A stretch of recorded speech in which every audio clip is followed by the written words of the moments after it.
It's time to gather loved ones together for all the holidays' best spread. Lynn's has great prices on all your favorite Thanksgiving items, from delicious turkey with all the fixings to mashed potatoes and yummy pies. We have everything you need to create your perfect Thanksgiving dinner. Whether it's cooking the traditional meal, completely store-bought, or a combination of both, your best holiday meal starts here. Learn more and start shopping today at linsgrocery.com. Lynn's, where delicious begins. The views and opinions expressed by A Little Bit Culty are those of the hosts and do not necessarily reflect the official policy or position of the podcast. Any content provided by our guests, bloggers, sponsors, or authors are of their opinion and are not intended to malign any religion, group, club, organization, business individual, anyone, or anything.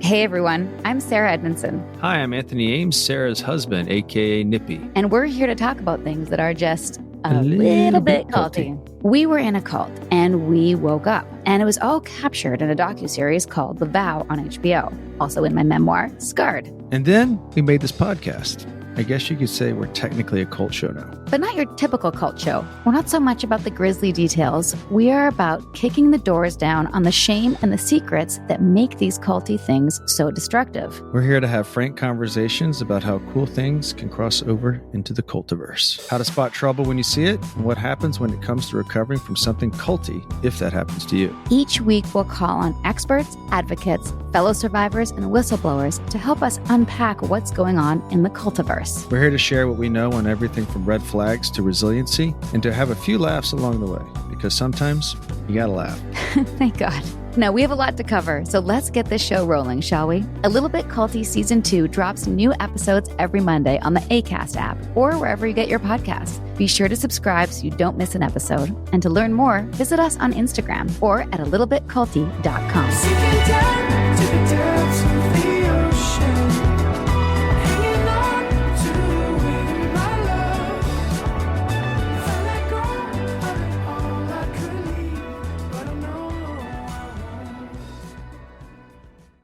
Hey, everybody. Hello, Sarah. What are we doing here? Season 2. This is the beginning of our podcast. Oh, right. It's your coffee kicking in. Season 2. Yes, it is. Yes, it is. Welcome back, everybody. Season 2. We are so excited, and our apologies it took so long. We had a bit of a break. We had a summer break. We traveled the world. No, we went to the U.S. for a little bit. We went south. Went to Atlanta, Nashville, Raleigh, Serenbe. A little community just outside of Atlanta. Might be a little culty. We haven't decided yet. But I really like it. I really like Serenbe. If you don't know what it is, Google it and check out this little beautiful community in the middle of a farmland. It's a little bit culty, maybe. So what's culty about it is that it's insular. You know, it's a private community. I don't think there's anything bad going on. I couldn't see anything bad. No. If anything, it was just a group of people who wanted to live a certain way and are living a certain way, and with a certain respect for the land, but also having the benefits of city life with a yoga studio and a green juice bar. So, I mean, I was just like, this is my jam. That's how they get you. Green juice bars. I am a sucker for a good green juice. Spirulina pops. What else? What else did we do? Sarah was in a Hallmark movie called Roadhouse 2. Roadhouse Romance, not Roadhouse 2. Still Roadhouse 2 to me. We've been a working actor family. Nippy's doing The Good Doctor tomorrow. Or I'm going to be a bad doctor. He's going to be a very naughty doctor. And Troy is going to be in season 2 of The Babysitters Club. Which drops in 4 days. Yeah, it drops on October 11th. So it will already have dropped by the time that you listen to this. Oh, that's right. But things are like cooking right now in the Cultiverse. There's so much going on. R. Kelly was convicted, and apparently the prosecution used a very similar approach and template to how the NXIVM case went down. He was peeing on people, Sarah. I mean, that's going to get you in jail. Do we have to go there in episode 1? Sarah, our last season was talking about how you got branded in your pubic area.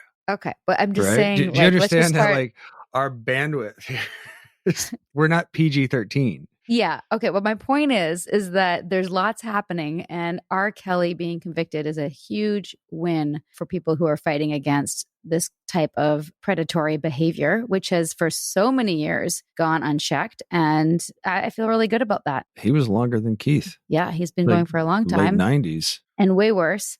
But that's done now. And I think that both of those cases will continue to set precedent for legal process. And I feel really relieved for the victims of the R. Kelly case. What else is going on in the Cultiverse? Lulu Rich.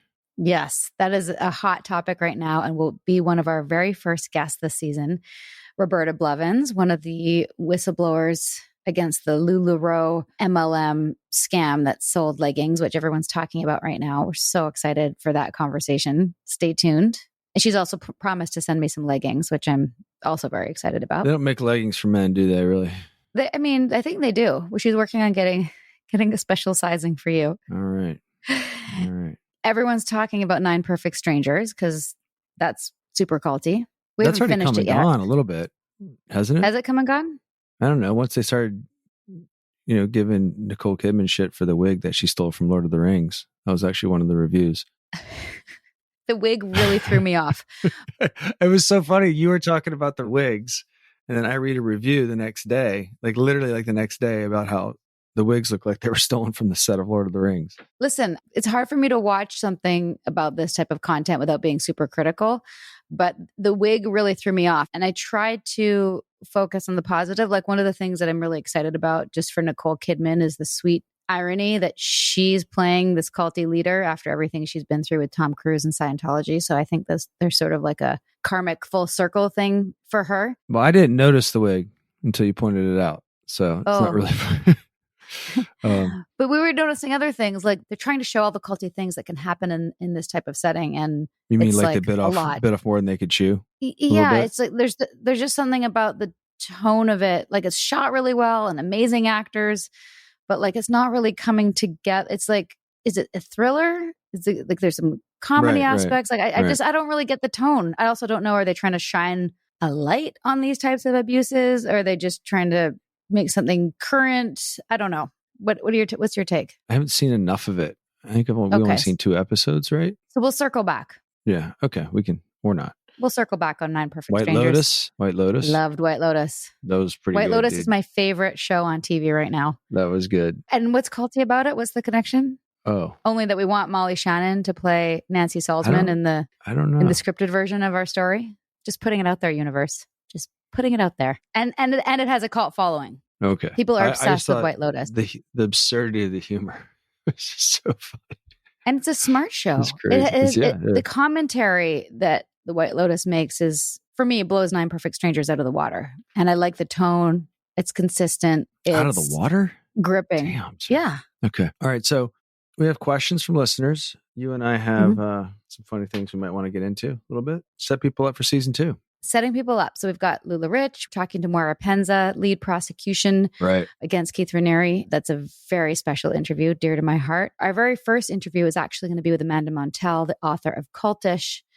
And Nippy, can you explain why that's such an important interview for us? Well, for me, and I don't know if people are in the same place, the thing I'm most sensitive to now, you've heard it, how language is always messed with and how terms are being defined. And Amanda Montell, who went to NYU, has a degree in linguistics, wrote a book called Cultish, and it basically really hammers out all the ways that language is used to indoctrinate people and how it's subtle and how gaslighting is done through language. It's just real, like the definitive example of how language is used or abused to indoctrinate people. And it's the thing I'm most sensitive to. So I love it. I think that's how they start. I'm reluctant to say they, but when language is used to control conversations, thoughts, it informs your behavior eventually. So she does a really good job of laying that out. And that's something that we talk about in almost every episode when we speak to survivors and whistleblowers and they're sharing their experiences. We look at the language that was used in their group or cult and how that was exploitative or abusive. And it really showed us specifically how, ironically, we were in a group where like NXIVM, we thought we were doing critical thinking because of the way we thought we weren't being told what to think and we were being taught how to think. And then we'd be having these like pseudo philosophical conversations. Yeah, like we wrote one up. Yeah, we wrote one up to show you if NXIVM was still going right now and we were in a training right now in this time of the coronavirus, this is the kind of question set that Keith would have us do. And when I say question set, so you can picture it, we'd be in a training room or in apropos the dingy former Italian restaurant turned disgusting NXIVM clubhouse with porta potties in the back, just so you can picture that. And we'd be sitting around in circles of like 5 to 7 people having these conversations led by a coach who would ask these questions. So we wrote a question set of what Keith would have us discuss right now. Go for it, Nippy. Okay. So yeah, to put it in context, it would be something like, just to set you up, this is how language is messed with, but under the guise of critical thinking. All right. So the first question would be like, we're going to discuss COVID and its implications. Everyone would be in groups and be like, what is health? What are rights? What is freedom? Can you have rights without freedom? Can you have freedom without rights? What's the difference between a right and a privilege? How does health relate to your rights and privileges? What does it mean if someone has the right over your health? What does it mean if your right to health is now a privilege? Discuss 45 minutes. So we'd have this conversation for 45 minutes and then we'd rotate and switch groups. We could go deeper. Go deeper. Yeah. You would have interesting conversation just because you're in the room with people who are just exploring these questions, but you're not really doing anything. And then I think the debrief is what we would call it, is kind of where the word salad would come out. Yeah, exactly. And he works backwards from the answers. You work backwards from what you want everyone to think. Yeah. What we were really coming to terms with is that we thought that we were having these conversations where we're learning to think for ourselves, but really the question sets were designed to lead us to a conclusion that was based on whatever Keith wanted us to believe. Right. So that's how indoctrination can work. That was a question set, a little bonus. And before we get into our other bonus, which we'll save for the end of the episode, we have some questions from our beloved listeners who have been so supportive, by the way. We just can't thank you enough for being so supportive and being so patient. We're so excited because we now have a partnership with Acast. So Acast will be helping to support us go to the next level. And we have many, many exciting episodes lined up. But first, all right, let's get to the questions. NXIVM hot takes. so since we finished season 1, a number of sentencings have occurred. And many people have asked, how do we feel about the sentencing? Generally, we're happy. Yes? Yeah. Mm-hmm. Yeah. Judge Garafis, I think he got it right. Well, Nancy, we don't know, right? Like, if she's contrite and all that stuff, sure. I think you can't give her less than Allison Mack. A lot of people in the community thought that she should have more given how much destruction she caused and how abusive she was. But the thing is that she got held accountable for the actual crimes. Mm-hmm. You can't go to jail for being a bitch, unfortunately. And a lot of the things that she did was just mean. It's not necessarily illegal. Right. That's a great point. That's a great point. And a lot of this thing too is, the scales of justice and empathy. And I think the judge is there. He's in the courtroom. He sees it. And I think he understands that all of these sentencings past Keith are effect of one person. And he took the root cause of why all these lives were ruined out of the equation. And that doesn't necessarily mean they didn't do bad things, but I think he understands that. And his sentencings reflect that. Don't you think? Yeah. So for those who don't know, Lauren is not serving time. It's time served and she'll be on probation. Nancy got 3 years, Allison 3.5 years. Kathy Russell, the bookkeeper, most people don't know much about. She also does not have to have any jail time. I love that they call her the bookkeeper. Like she's just like, she's the bookkeeper. She's an accountant. But she showed like tremendous remorse. She was very apologetic and she woke up. And that's the thing, is that there's a strong difference in the time served for people who show remorse, are contrite, realize that they were following a con man and that Keith is a monster. And for the people who refuse to disavow him, I think that's probably why most people are still loyal to him, is because part of the indoctrination he set in place is that if you leave, if you don't stand by me or stand by this curriculum and the tech and the mission and all that, that means you are weak. And that means you're going against your word. And that is like the worst thing in the NXIVM world. If you're fully in, it's like leaving is the equivalent of saying, there is no God if you're religious. And that's the thing, is that they do believe that Keith is good, even though that they may agree that Keith did some bad things. They're like, but his intentions were good. They can't yet pull that one underlying assumption out of their belief system, which is that he is not good.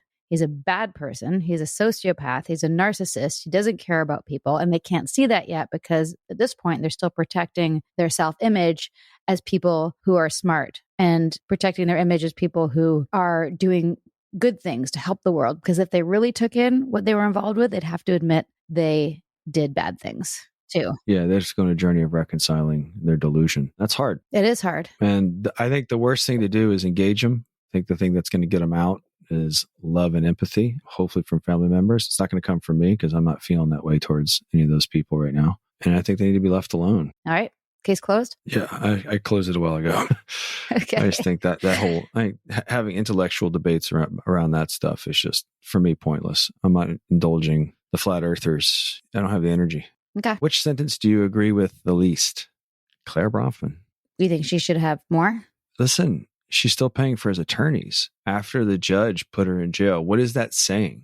Not only is your assessment of me wrong, I'm going to thumb my nose at you and not even take in that the reason you added years to my sentence is because of my unwillingness to denounce someone who's doing terrible things, which the judge showed her. To me, it's mind-boggling. It's mind-boggling. Like, if people want to get on with their lives, I'm all for that. But if you can't make that pivot with a mountain of information around you and then you thumb your nose at the thing and double down and think it's being noble, like, you haven't learned your lesson. If that's going on, I don't know what we know. Like, a lot of it's conjecture and a lot of it's kind of like, but if that's true, then hey, to me, that's the one that just like, everything else I think is pretty fair. I mean, people want Nancy's head more and I go back and forth on that. But again, I don't know what her disposition is. So it's kind of hard to say. And I think the judge does. I think ultimately that's what it keeps going back to for us. We trust the judge. He has a great understanding of all of the nuances of this case and where people are at emotionally with taking responsibility and so forth. Which one do you agree with least? Honestly, I'm fine with his assessments. I really am. Yeah, I think you got it right too. People have asked, like, how are you doing? And do you agree? And what's it like? And I think ultimately for us overall, at least I'll speak for myself, it's just closure. It's not out in the wind anymore, Yeah. When Lauren was sentenced, just before that, she did write an apology letter. Dear Sarah, first, I'm truly sorry, and I hope you can find it in your heart to read this letter. There are not enough tears for how deeply sad, ashamed, and regretful I feel. I've wanted to reach out to you for so long, years, but there have been court-imposed restrictions that have prevented it. Through my counsel, I requested to see if I could reach out to you at various times over the last years, and it was not possible till now. Please understand the reason you haven't heard from me is not because I haven't wanted to connect with you, which was great to hear because, when you don't have contact with anyone for 4 years, it's hard to know. It's hard to know where to start. I made horrible mistakes, and I completely betrayed our friendship. I can only imagine what you have felt because of me. Pain, fear, disbelief, confusion, fears of violation, embarrassment, betrayal, anger, and so much more.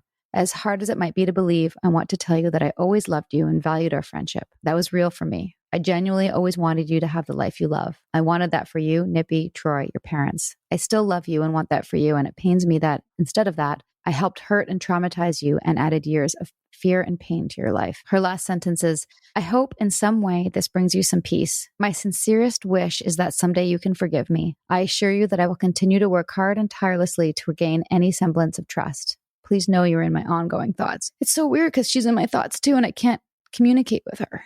It's really hard. But that sounds like a very apologetic, sincere letter to me.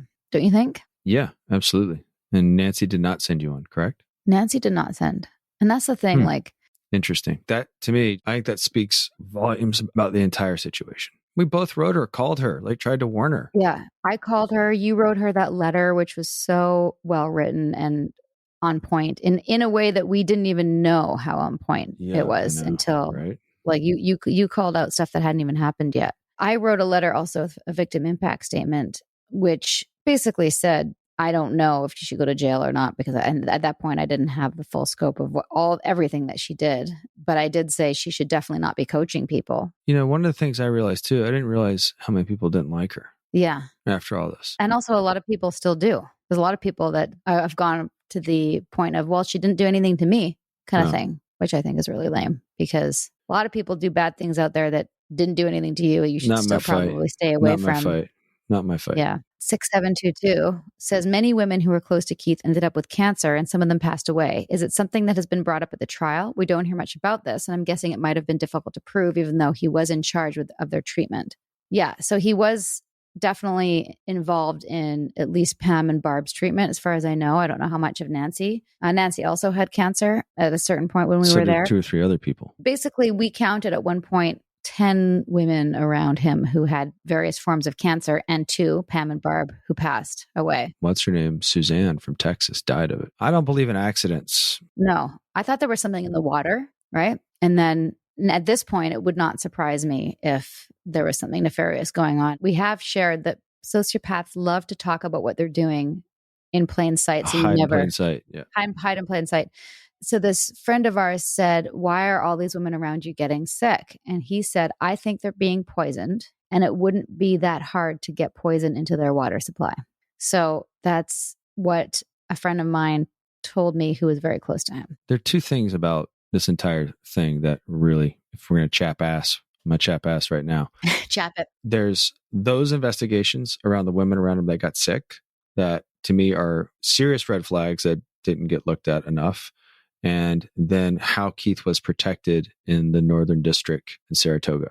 Those are 2 things I still think need to be investigated, and still would love to see them investigated, so that you can understand how someone is able to garner local authorities or garner local support and then maintain an atmosphere of abuse. And then that abuse would entail maybe even having people killed, right? So if that's true, those are certainly things that need to be removed from our culture. That's being diplomatic. But those 2 things to me are the things that really feel like, had those things been investigated in real time, a lot of pain would have been avoided. That's just my 2 cents. Our team at A Little Bit Culty Podcasts loves the Blood Ties podcast because it is gritty and current and fascinating. It's also a little bit culty. Blood Ties, the award-winning audio drama from Wondery, returns for its 3rd season, Strange Days, with another thrilling story about greed, power, and deception. 5 years have passed since Eleanor, played by Jillian Jacobs of Community, took over as CEO of the infamous Richland family empire, alongside her half-brother Santino, played by Christian Navarro of 13 Reasons Why. Together,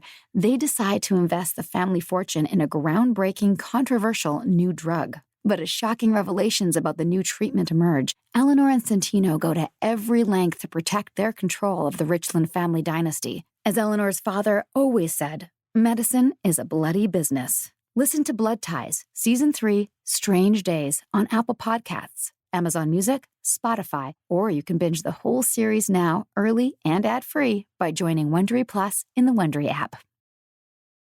This episode is sponsored by BetterHelp. What are your self-care non-negotiables?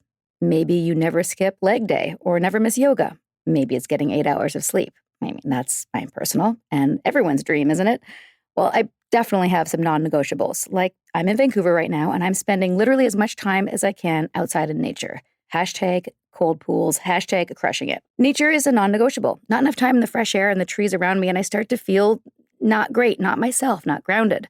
Therapy day is a bit like my nature walks. I try to not miss it, and I know I'm just going to feel so much better all around if I make it a priority. I get so much out of it. It helps me put my worries and anxieties in their rightful place and helps me clear my mind so I can focus on what I really need and sometimes what I don't need. Like, I don't need to be overbooking myself just because I hate to say no to people. You know what I mean? Thanks, therapy. Thanks for helping me see that. And if you're thinking of starting therapy, give BetterHelp a try. It's entirely online, designed to be convenient, flexible, and suited to your schedule. Just fill out a brief questionnaire and get matched with a licensed therapist and switch therapists anytime for no additional charge. Look, even when we know what makes us happy, it's hard to make time for it. But when you feel like you have no time for yourself, non-negotiables like therapy are more important than ever. Never skip therapy day with BetterHelp. Visit betterhelp.com/culty today to get 10% off your first month. That's BetterHelp, HELP.com/culty. The Frankies were a picture-perfect influencer family. But everything wasn't as it seemed. I just had a 12-year-old boy show up here asking for help. He's emaciated. He's got tape around his legs. Ruby Frankie is his mom's name. Infamous is covering Ruby Frankie, the world of Mormonism, and a secret therapy group that ruined lives. Listen to Infamous wherever you get your podcasts. Meals bring people together, but for many families, providing their next meal can be a challenge. You can help by participating in Macy's annual Feeding the Hungry food drive. All proceeds go toward local food banks and families. Now through January 31st, you can purchase an icon in-store or online, or watch out for the blue Feeding the Hungry shelf tags, where a portion of your purchase will be donated to local pantries. Together, we can combat hunger in our local communities at Macy's. Did anyone learn a language in high school and then let it go and then have regrets about that later? If you're anything like me, then maybe you'll relate. I did French all the way up into 12th grade, and then I let it go. I mean, I lived in Montreal for a few years and, practiced a bit, but it just slipped away. And then I found Babbel. Babbel is the language learning app that sold more than 10 million subscriptions. And thanks to Babbel's addictively fun and easy little bite-sized language lessons, I've been able to get back my French. I've actually found learning French to be fun again. And c'est vrai, je parle français. With Babbel, you only need 10 minutes to complete a lesson, so you can start having real-life conversations in a new language in as little as 3 weeks. Other language learning apps use AI for their lesson plans, but Babbel lessons were created by over 150 language experts and voiced by real native speakers, not computers. Their teaching method has been scientifically proven to be effective, and with Babbel, you can choose from 14 different languages, including Spanish, French, Italian, and German. Formidable. That means wonderful in French. Plus, Babbel's speech recognition technology helps you to improve your pronunciation and accent. Clearly still working on that. There are so many ways to learn with Babbel. In addition to lessons, you can access podcasts, games, videos, stories, and even live classes. Plus, it comes with a 20-day money-back guarantee. Start your new language learning journey today with Babbel. Right now, when you purchase a 3-month Babbel subscription, you'll get an additional 3 months for free. That's 6 months for the price of 3. Just go to Babbel.com and use promo code CULTY. That's BABBEL.com, code CULTY. Agreed. Can I do my ass chapping since we're on it? Yeah, sure. Chap away.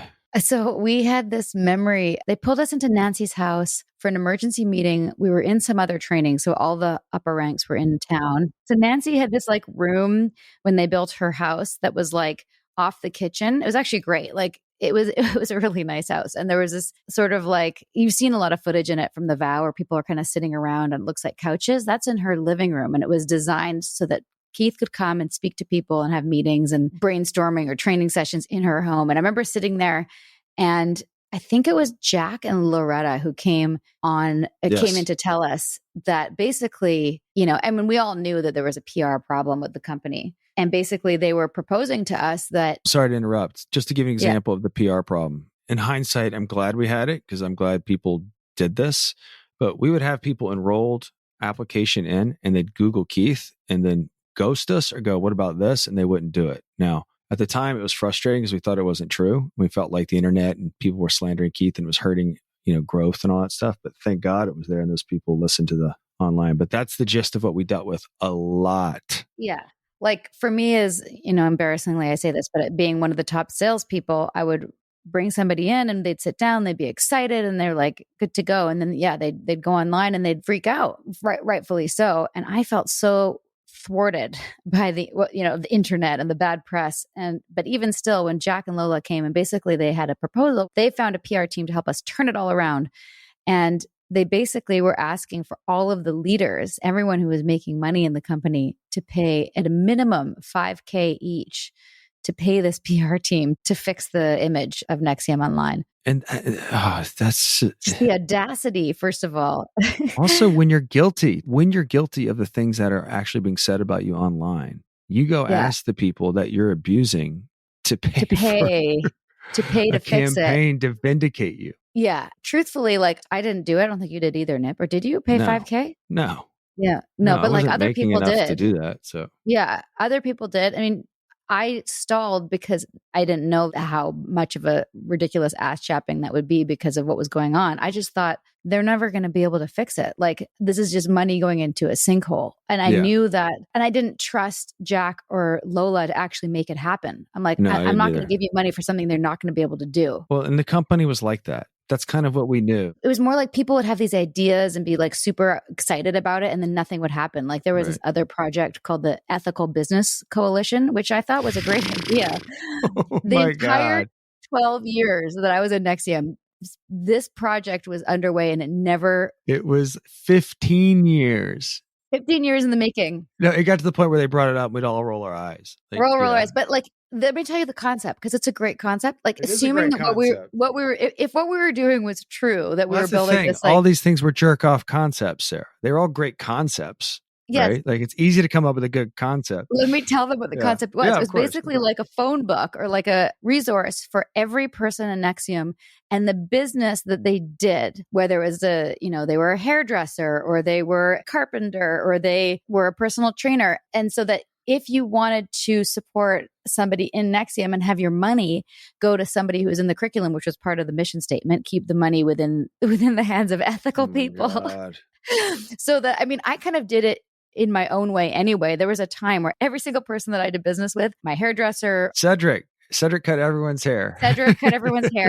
And also here in Vancouver, Diana had my local hairdresser who was also a member. And, my real estate agent and my interior designer and the person, like my personal trainer, everyone was a NXIVM. And I felt good about my money going to people within the community. And so the Ethical Business Coalition was going to be this thing that you could go to, like a big resource. It's like YEO. You know what YEO is? Yeah. And that's a good concept. But anyway, the fact that the success program can't make a fucking phone book of everyone in the community. It's a Rolodex, people. It's a Rolodex. It's a simple Rolodex. You enter the information, then you should be able to press on a button and find someone. Jesus. Be like, oh, I wonder who's a gardener or landscape artist in New York City. They should be able to find that. Anyway, it never got made. So my point is that I didn't trust them they'd actually be able to do anything. And also was pouring all the money that was making back into the center. But the audacity for them to ask us for this chaps my ass. Have you been watching the updates from the Dossier Project? Thoughts? Not really. Worth my time.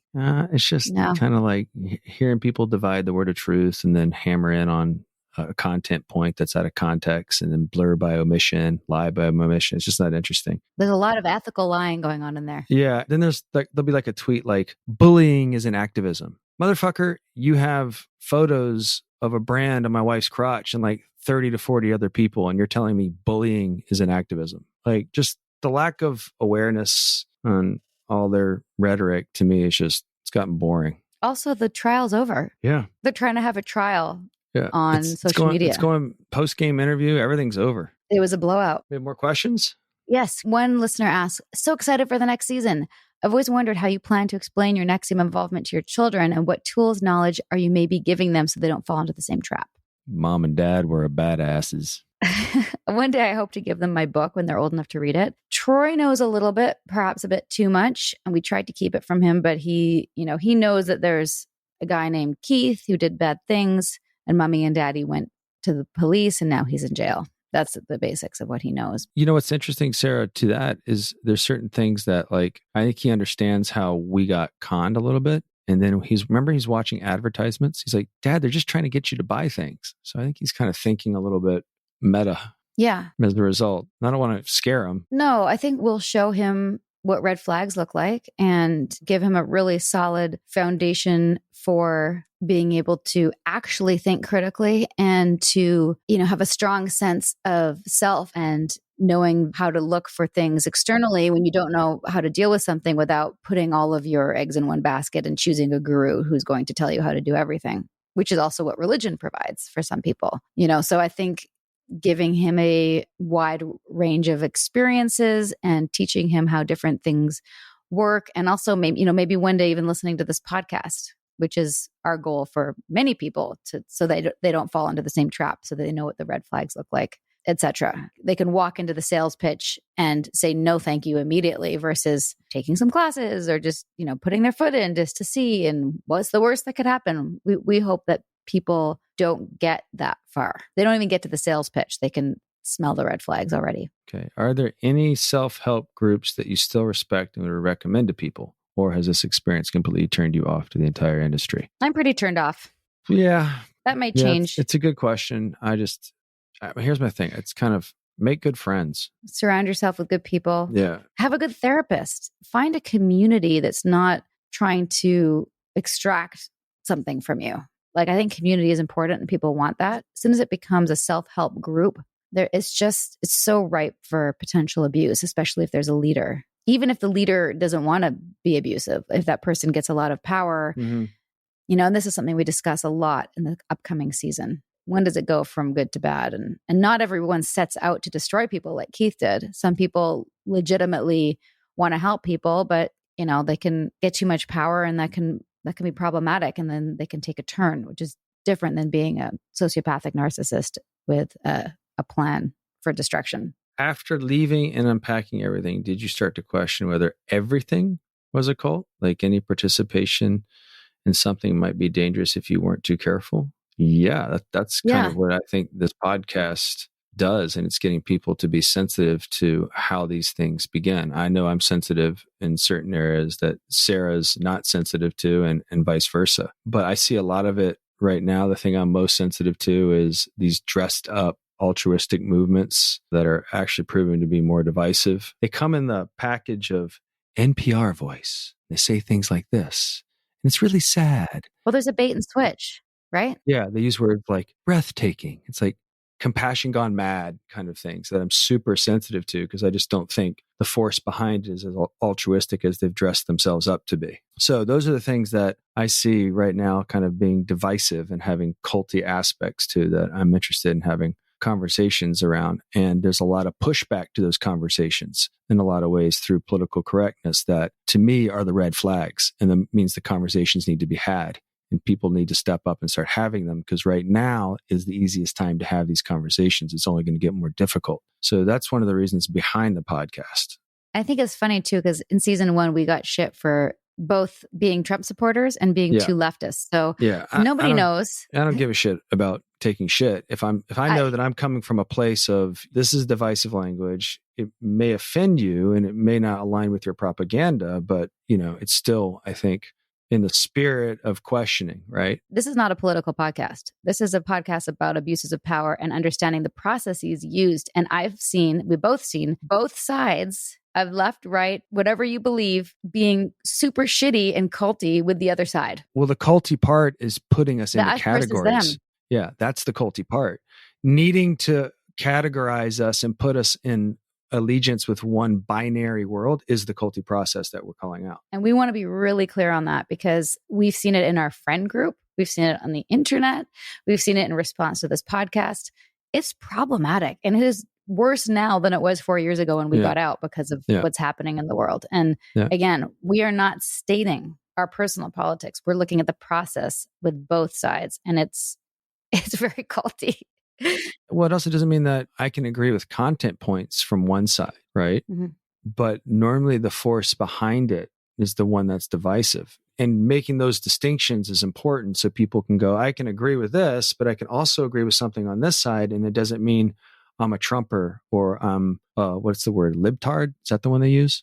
Mm-hmm. Or illiberal or something like that? Just because I happen to agree with things on the side, and things have become binary, and that's culty. And specifically making the other side bad and having labels for the other side, that we actually talk about this in our next episode with Amanda Montell, a thought-stopping cliche. Yeah, those are interesting. So Eric from Preacher Boys, who we're hoping to have as a guest on one day, says, where do you draw the line between religion and cult? I've heard Stephen Hassan talk about this, but I'm curious to hear you two discuss. I kind of want to save that for our episode with John DeLynn, former Mormon, because he really goes into what the nuances of that are. Yeah. He nails it. But I know Stephen says that if you leave a religion and people still talk to you, it all depends on what happens when you leave is the main thing. I think that's a pretty big distinction. Yeah. Apparently, a lot of people stay in their groups, Mormon, Jehovah's Witness, even NXIVM, because they don't want to lose their friends. And they know that if they leave, they don't have anybody. And some people don't have friends outside of, or a community or family, even outside of that group. So they stay. What feelings did you have when the light first went on? How did you come to terms with saying these 5 little words? I was in a cult. I mean, all sorts of feelings. At the beginning, it was a massive amount of just feeling so betrayed that friends of ours lied to our face about who Keith really was and what was really going on. And also like the shame, right? Because people had said, that you might be in a cult, or that looks like a cult, or a little bit culty. Well, just to know that they were right. Like I walked around for a long time going, you were right. I was in a cult. And that's like embarrassing, but also it was sort of freeing because it kind of explained so much of the things that never added up over the years that Right. we shelved that we couldn't wrap our heads around, right? We were living a life with shackles on, but we couldn't necessarily see the shackles, but we could feel them, if that makes sense.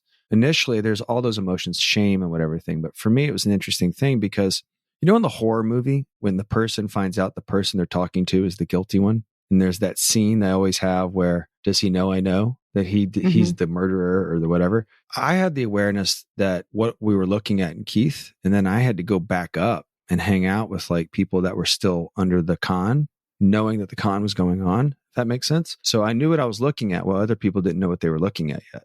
And I had those kind of like heart palpitation moments of like, oh my God, it's all there. And you can see it all. And you can see how other people don't see it. Because they're operating on a different assumption. And then when I started to see the sadistic aspect of it, like all these people around in these breakout groups thinking that they're doing something like changing the world. And I know they're jerking off at that point. Like, I know it's not real. That was when I went up to talk to Nancy and Lauren before I went in and did my mic drop official complaint. But there was that moment of looking at what I thought was always good and then seeing it for what it really was really, fuck, man. I mean, I never thought I'd be there. To live that and have that experience was quite an experience. I don't know what else to say. It was so traumatic that like, I feel like I could kind of handle anything right now, knowing that like you can go through the trauma and betrayal like that and there's light at the end of the tunnel and you will be okay. Everyone is going to have to go through some sort of trauma in life. It's unavoidable. Which is a great segue to Sharby's question. Any advice for reclaiming relaxing time? Nippy's still trying to get me to relax. Yeah. I got this massager over here. Honestly, my main thing to relax is I have a hot bath every night before bed with like a hot turmeric drink. And a hot husband. Hot, hunky husband. See what I did there? Walks in the woods. But like, I really have a hard time relaxing and there's always something to do. So Nippy's like, chill, babe. Come sit and I don't have that problem. Chill and Netflix with me. I don't really have the problem. Nippy doesn't have that problem. It really bugs me. I'm like, why are you relaxing right now? We have things to do.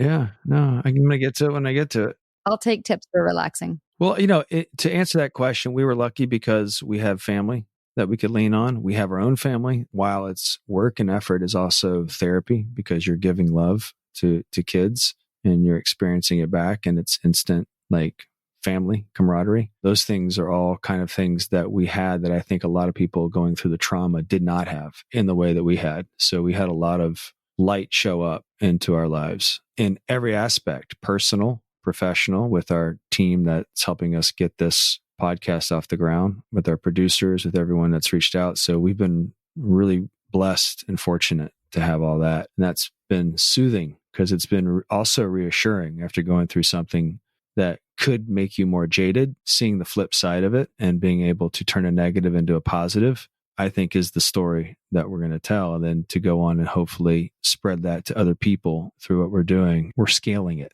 We're scaling our joy, if you can do that. We're 10 timing it. Oh, we have it together. And I think a lot of people didn't. A lot of people got out of this very much alone and with nothing. And we have each other. And I don't think I don't know where I'd be without you, Nip, because you've had my back and you've been there for us as a father and a partner. That is truly the best silver lining for all this. Yeah, it's pretty sweet. It's pretty sweet. And actually, Lauren Carmel asked, I hope this isn't too personal, but would you ever get married again? Like a different ceremony outside the cult? And we actually did that when I was pregnant with Ace.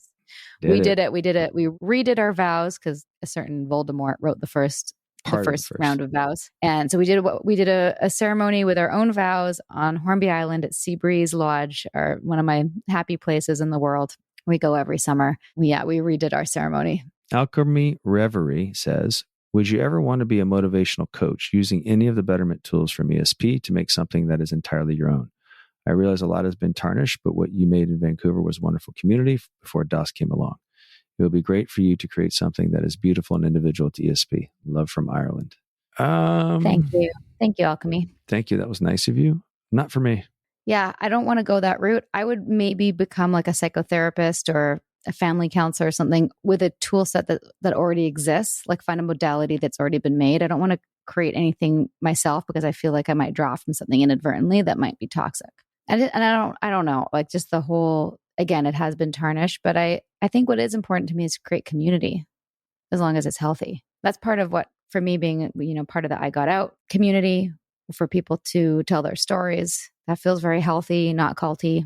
Yeah, and I think the universe is going to open up other opportunities for what we're doing, and already has. So if it's not necessarily, quote, motivational coach, it'll be something kind of where our story has been turned into content and wisdom for others, if that makes sense. Actually, perfect segue. We, being a part of communities that are doing this already, one of our future guests, Dr. John DeLynn, invited us to come be on his podcast called Mormon Stories. And he has an event down in Utah called Thrive Day on November 14th in the Salt Palace in downtown Salt Lake City. And he's basically created a full day dedicated to healing and growth after leaving Mormonism or other high demand religions. So we're going to be there. I'm going to be one of the speakers. Nippy and I will be doing his podcast. So Thrive Day is a full day of speakers. The full lineup and registration information, all the details is at thrivebeyondreligion.com. So we'll be there. I'll be signing books and really hoping that some of you can, by the time this airs, you'll have a month to make your travel plans. If you want to come hear me speak or to meet us, we would love to meet some of you. And again, healthy community, helping people learn and grow. Sure. But I don't think I'm going to be creating anything myself personally. Okay. We've had such a great response from what Nippy came up with, Chaps My Ass, what Chaps Our Asses about. It's actually Dumb and Dumber. Okay. Oh, yes. It's from the movie Dumb and Dumber. Right. I'm not going to, it's Jim Carrey, Jeff Daniels right there. Well, you brought it to my life. You brought Chaps My Ass to my life. Yeah. But a term that we learned in our cult recovery education for something that happened to us is that there was a lot of word salad. And I think we've mentioned this in season 1.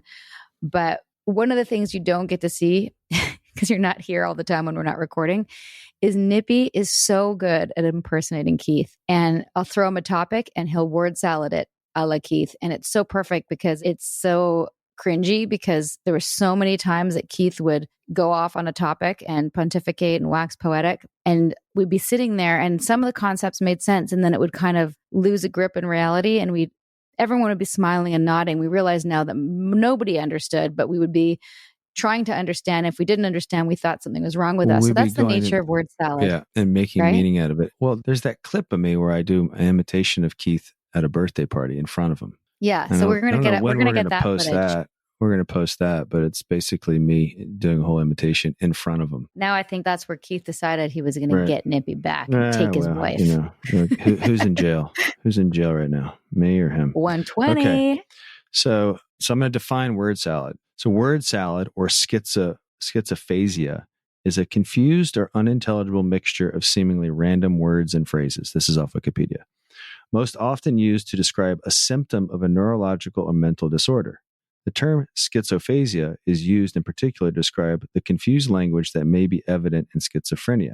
The words may or may not be grammatically correct, but are semantically confused to the point that listener cannot extract any meaning from them. The term is often used in psychiatry as well as in theoretical linguistics to describe a type of grammatical acceptability judgment by native speakers and in computer programming to describe textual randomization. So I can remember a specific one where I was just like, fuck this noise, because it was so confusing. But everyone was like kind of enamored with it, confused, and like trying to understand it. And it was, I think, part of the acting curriculum where it was, understand you have your behaviors, the act of doing the behavior, and then there's the act of not doing the behavior. And then there is the act of observing yourself do the behavior and the act of observing yourself not do the behavior. And then there's what's called the Zen tendency, the tendency to sit in yourself, observe yourself doing the behavior while not doing the behavior, observing the behavior.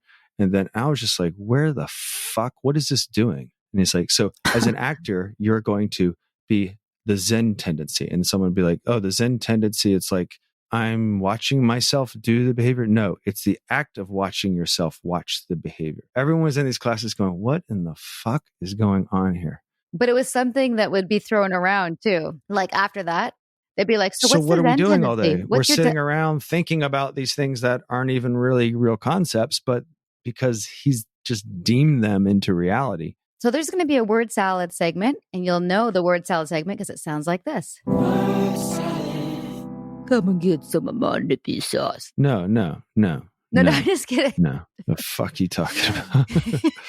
So season 2. Lots of word salad, lots of ass chapping, incredible guests. And thank you all to making this happen. The listeners have been really kind of our feedback and pulse on what we want to produce. And here we are, season 2 on demand. So thanks everyone for making it happen. And thanks to the team. Special thanks to Will and Karis and our associate producer, Jess Tardy, who's never tardy. For the party. Okay. See you next week. Bye-bye. Sinking down to the depths of the ocean. I'm hanging on to the weight of my love. If I let go of it all, I could leave, but I know. Let's keep the conversation going. We'll be back soon with more episodes of A Little Bit Culty with more experts and survivors. And sometimes experts who are survivors, as well as some familiar faces from The Vow from HBO. If you've got suggestions or questions on upcoming topics, find us on Instagram at A Little Bit Culty. And for more background on what brought me here, my memoir, Scarred, the true story of how I escaped NXIVM, the cult that bound my life, is available on Amazon, Audible, and where most books are sold. If you'd like to help us spread the word about A Little Bit Culty podcast, please give us a 5-star review and tell your friends to subscribe. Seriously, take out their phone and tell them to press subscribe. Takes a second. We're also available on Apple Podcasts, Spotify, and every major listening app. And if you're listening on a smartphone, tap or swipe over the cover art of this podcast to find show notes and helpful resources. You might also find some offers from our sponsors there. And when you support our sponsors, you help us keep this podcast going. Just don't be a little bit culty about it. A Little Bit Culty is executive produced by me, your co-host, Sarah Edmondson and Anthony, Nippy Ames. That's me. Associate producer is Jess Tardy. Produced, edited, mixed, and mastered by Citizens of Sound. Our amazing theme song, Cultivated, is by John Bryant and co-written by Nigel Asselin. I'm Sarah Edmondson, and thanks for listening to A Little Bit Culty.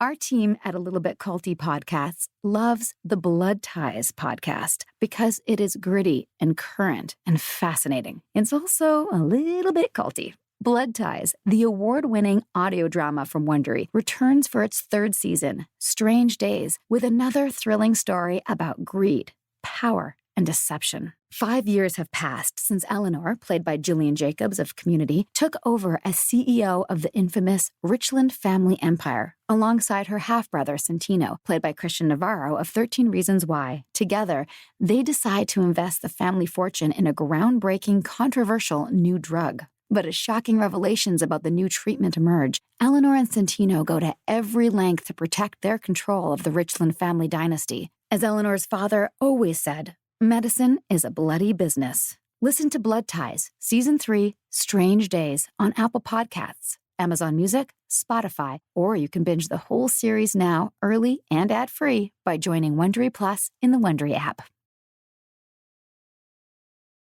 It's time to gather loved ones together for all the holidays' best spread. Lynn's has great prices on all your favorite Thanksgiving items, from delicious turkey with all the fixings to mashed potatoes and yummy pies. We have everything you need to create your perfect Thanksgiving dinner. Whether it's cooking the traditional meal, completely store-bought, or a combination of both, your best holiday meal starts here. Learn more and start shopping today at lynsgrocery.com. Lynn's, where delicious begins. What is your pre-show ritual? I mean, yeah, occasionally I'll probably have a on stage. It loosens you up, doesn't it? What? I'm sorry, Josie, I didn't expect you to be honest. Oh, sorry, fair, I'm always honest. Moving right along Anyway, again. sorry. You know what I mean? Gets you loose, doesn't it? You know what your dad does? He prays. Does he? Mm-hmm. Does he pray? Fair. I love that. Cool. Billboard chart-topping singer and songwriter Youngblood joins the Osbournes podcast, dropping August 13th. Listen now wherever you get podcasts.